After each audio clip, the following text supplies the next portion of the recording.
لك ماني مصدق حالي، لك أخيرا صار عندي شقة. ألف حمد وشكر إلك يا رب العالمين.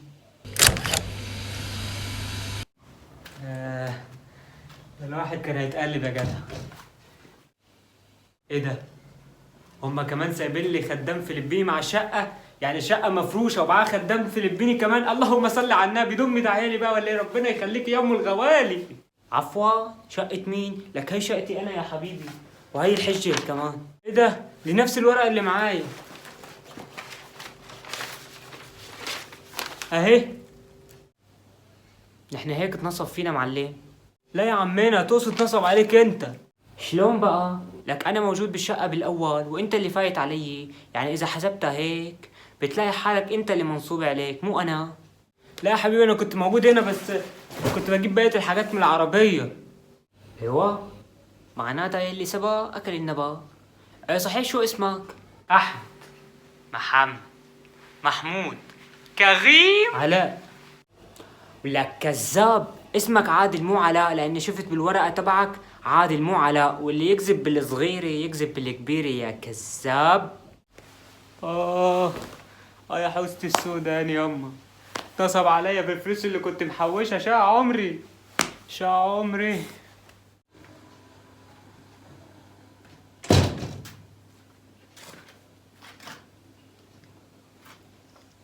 شو هيدا؟ مبين اني غلطت بالعنوان تاني مرة. على فكرة هي مو أول مرة، على فكرة هي ممكن تكون تاني مرة أو تالت مرة، بسبب أنا كريت الشقة كلها. ما بعرف شو بدي أعمل، معناتها لازم ندور مرة تاني. يلا بخاطركن، باي. وقف لإلا، شلون مخربط وفايت بالمفتاح؟ ايه صح، معناتها انتو حرامية، لازم بلغ الشرطة هلا. الله، وبعدين في المسلسل التركي اللي وقعت فيه ده، ازاي يا جدع انت وانت اللي داخل علينا؟ ايوه، معناتها انا الحرامي. شفت بقى، هو مش اذا بوليتم فاستتروا، ما تبقاش انت حرامي ونصاب كده وداخل تسرقنا. لك انا باسي يصير فيني هيك؟ استغفر الله العظيم، كل ما يصيبنا الا ما كتب الله لنا.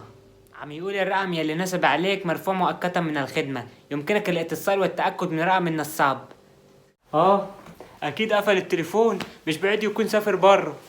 لا، نصب عليا في 50,000 جنيه النصاب الحرامي. وانتوا خد منكوا كام؟ وانا ب60 او 70 ماني متذكر. وانت يا باسم؟ باسل. باسي؟ باسل، مش غلط ابدا. ما تحكي يا عم، هو رقم عيب ولا ايه؟ يمكن رقم فيه ستات كتير، مثل 6666. شو بدي احكي؟ هذا اكيد اختبار من رب العالمين، عم يختبر فيه قوة صبرنا وتحملنا. الحمد لله رب العالمين. ايه ده؟ انت شكلك راجل بتاع ربنا وكده. طب ادعي نعطر على النصاب ده. انا فايت ساوي مناقيسي بزعتر، حدا بده شي؟ سلامتك. شوف احنا في ايه، هو في ايه، همه على بطنه. خلص انا غلطان، ما رح اعمل شي. يا عم بهزر يا عم، اعمل لي معاك فنفوشة اللي انت هتعملها دي. سوي لي معك منقوشة زعتر بعد اذنك.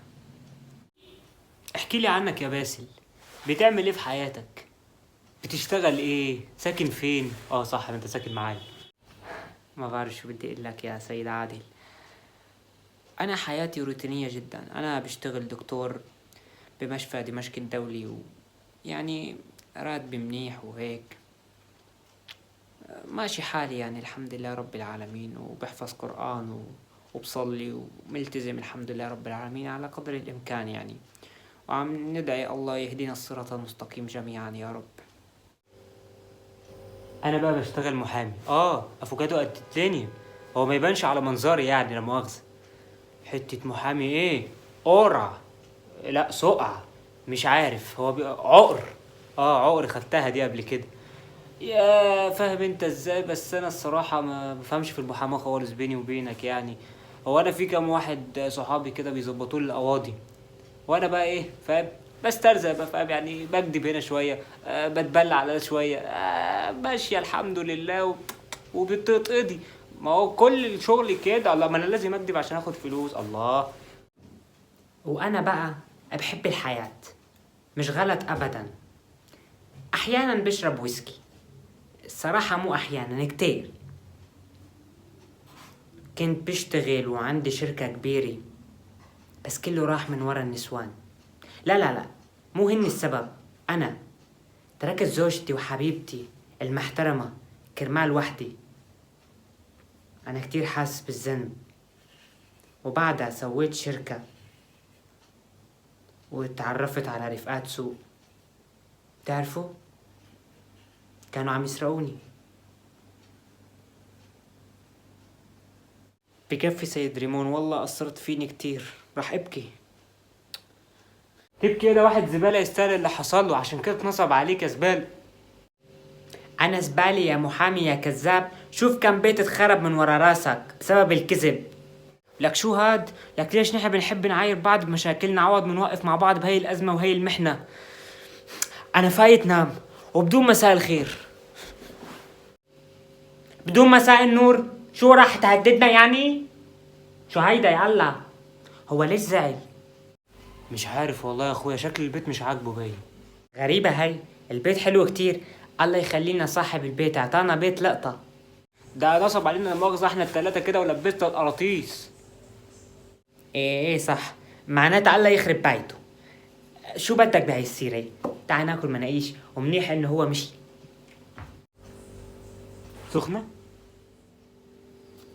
على فكرة انت واحد نصاب، هي خامس ختيار تنزله من اول ما بلشنا. انت بس عشان بتشرب مش مركز، ده ولد مش شايب. هات 100.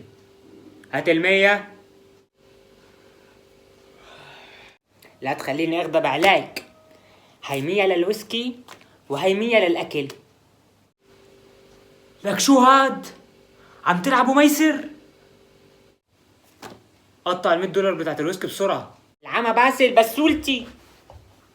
والله ومالك عليا حلفان، قلت له الميسر ده ما يخش بيتي، بس نعمل ايه بقى؟ كذاب. حسابي معكم بعدين. منيح بعدين مو هلا. تعال نكفي لعب.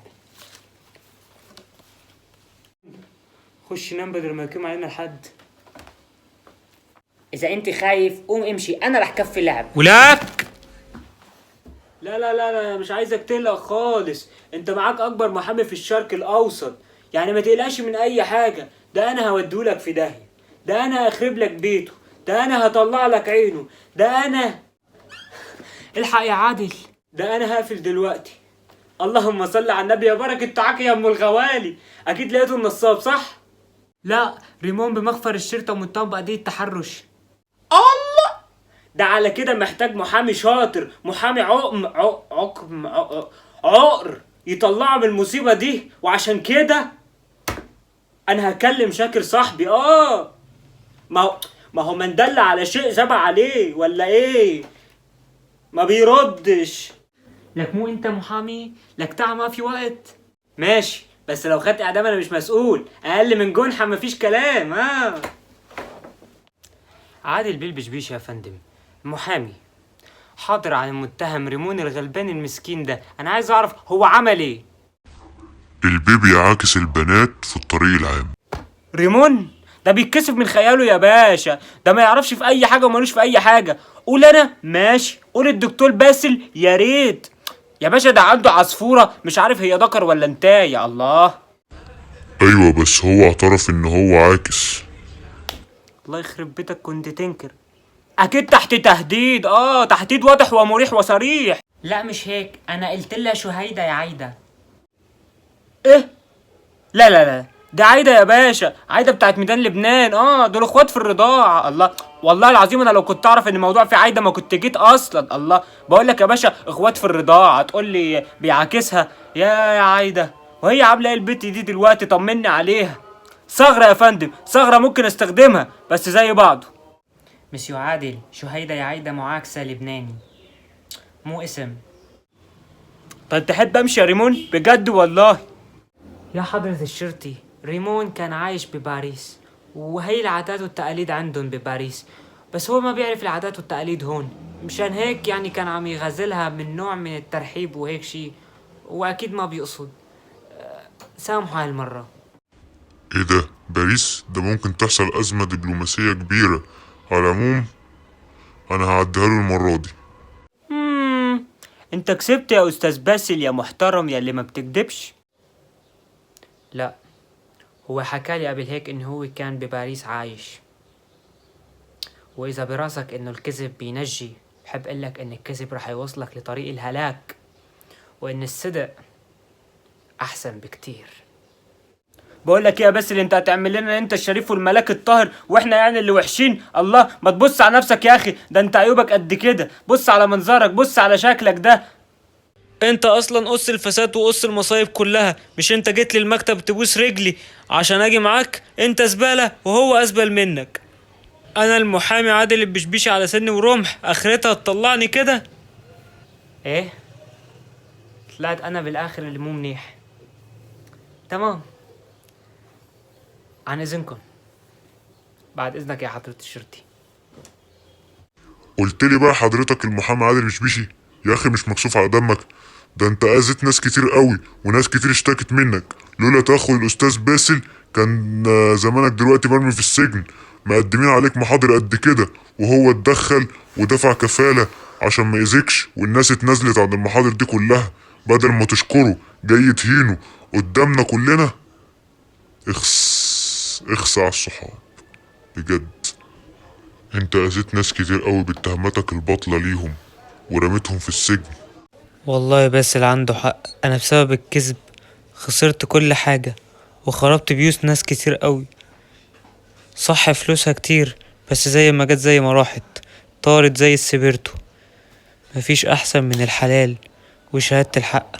المفروض انا اقف مع المظلوم مش مع الظالم، وانصر الحق مش انصر الباطل. ليش عملت هيك؟ ليش عملت هيك بحالي؟ كله من الشرب والركض ورا النسوان، واليوم كنت راح اذي عادل وباسل بسبب الشي اللي عملته. لازم غير من نفسي.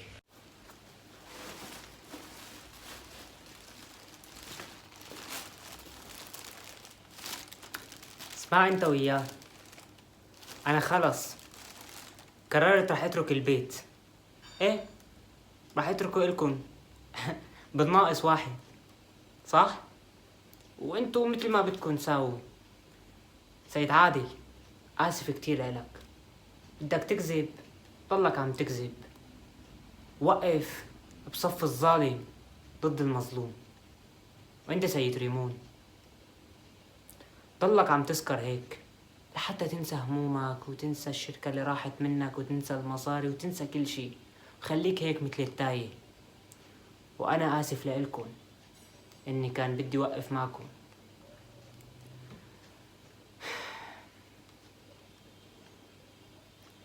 يلا بخاطركم.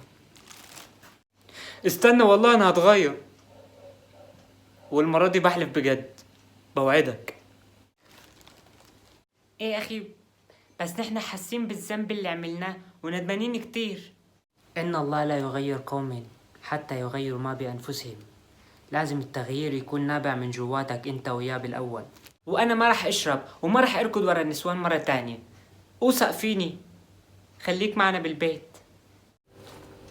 على فكرة، انا وقت اتنصب علي قلت الحمد لله عادي، الله عطيني كتير نعم، واذا عديتوا نعم الله لا تحصوها.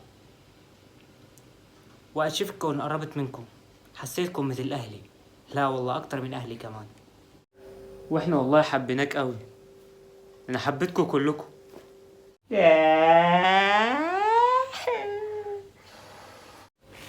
شو بو هاد؟ انا بحبكن كتير، انتوا اكتر من اهلي. اجيت وقفتوا معي وقت المحنة. يا جدع عيب عليك، ما تقولش كده، احنا اخوات. الله، من بكرة، لا من هلأ بدنا نفتح صفحة جديدة. صح، من هلأ ما في نسوان، ما في ويسكي، ما في قمار، ما في داعي لأي هاي الشغلات أبدا. ومش غلط أبدا، الحياة حلوة، بس لازم نحنا نكون أحسن من أي قدر، ولو شو ما صار نوقف على رجلينا مرة تانية ونصير أحسن. وأنا من هنا ورايح هقف مع المظلوم، حتى لو هعمل ايه يا باشا، حتى لو هاكلها بدق او ملح. الله، مفيش احسن من المال الحلال. الكذب ده بيودي فين؟ اخرته ايه؟ ايوه هنروح مارينا، هنروح النار. هيك انا ارتحت واطمأن قلبي. بس في شي بس واحد زعجني، إني رميت الشنطة بالأرض وفيهم شغلات قابلة للكسر.